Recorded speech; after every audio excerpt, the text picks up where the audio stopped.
Imagine se o coração do sistema financeiro brasileiro de repente perdesse a conexão com o mundo exterior. É exatamente isso que pode acontecer se as sanções secundárias do Departamento do Tesouro dos Estados Unidos ao Banco do Brasil se confirmarem. Baseados na Lei Magnitsky, essas medidas hipotéticas viriam em resposta ao que os Estados Unidos consideram como um apoio contínuo ao ministro Alexandre de Moraes, mesmo após as sanções primárias de julho de 2025. Para entender o tamanho desse possível baque, pense no Banco do Brasil não como um banco qualquer, mas como a espinha dorsal da economia brasileira. Com mais de 216 anos de história, ele é o maior banco público da América Latina, gerenciando ativos acima de 2 trilhões de dólares e operando em mais de 20 países. Diariamente, processa bilhões em transações que vão desde o salário de um servidor público até o financiamento de uma colheita inteira. Se isso se tornar realidade, seria a primeira vez que as sanções secundárias da Lei Magnitsky atingiriam um banco estatal de uma democracia como o Brasil, abalando décadas de relações financeiras com os Estados Unidos. Eu sou Davi Aragão e este é o Hub TNT, e hoje vamos nos aprofundar de forma técnica mais simples a importância vital do BB para o Brasil, especialmente no comércio internacional, as consequências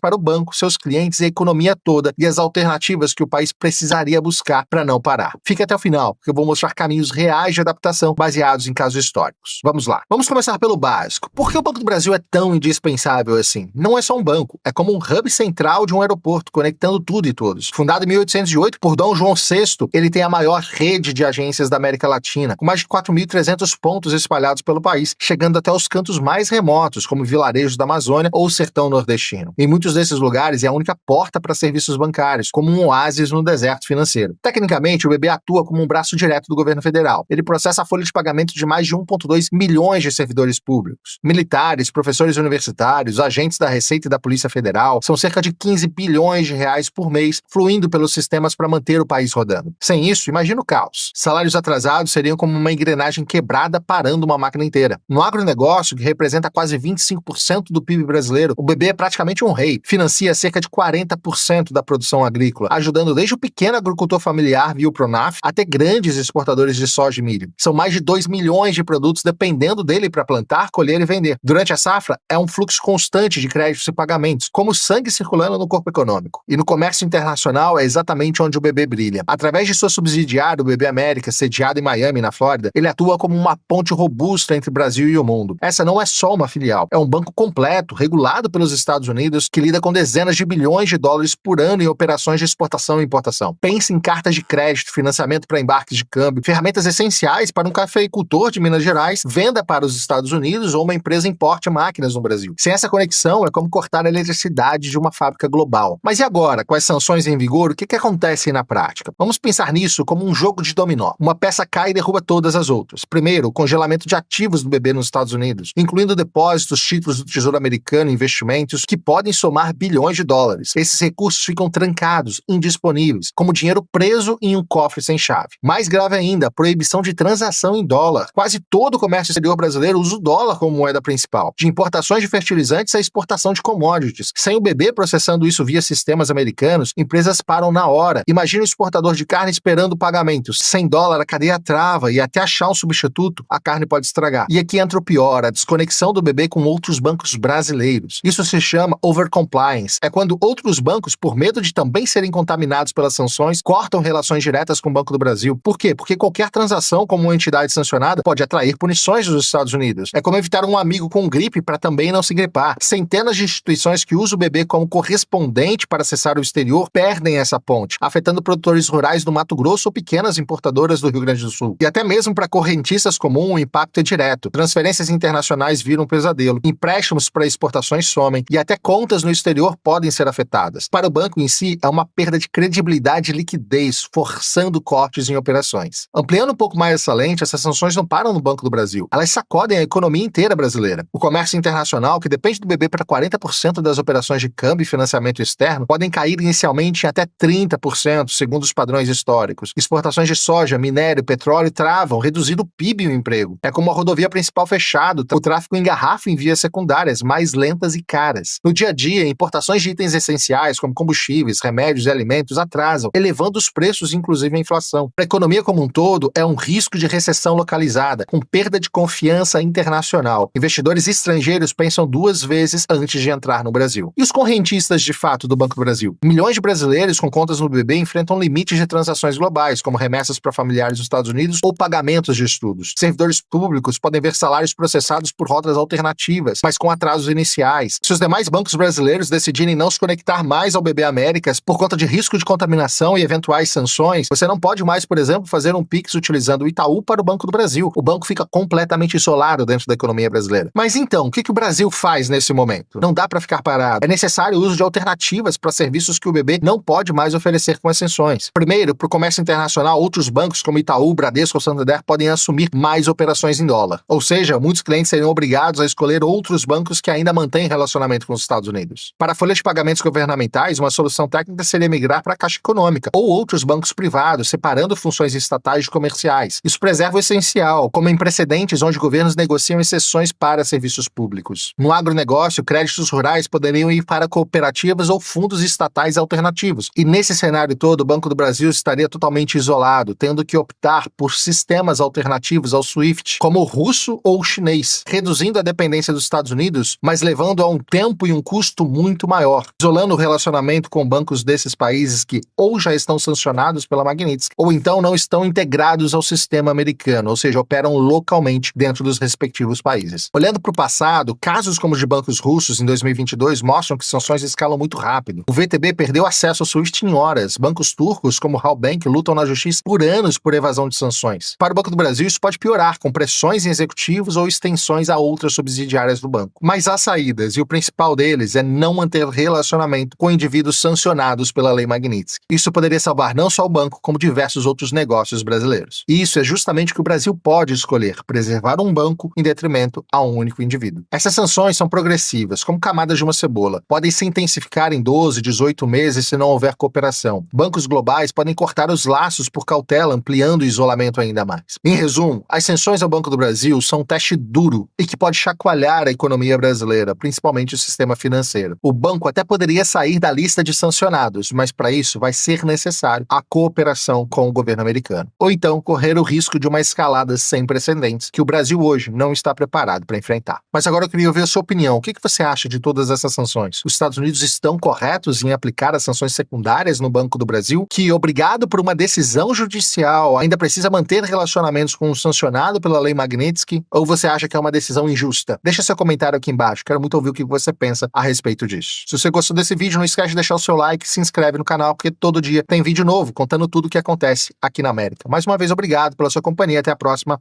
Tchau.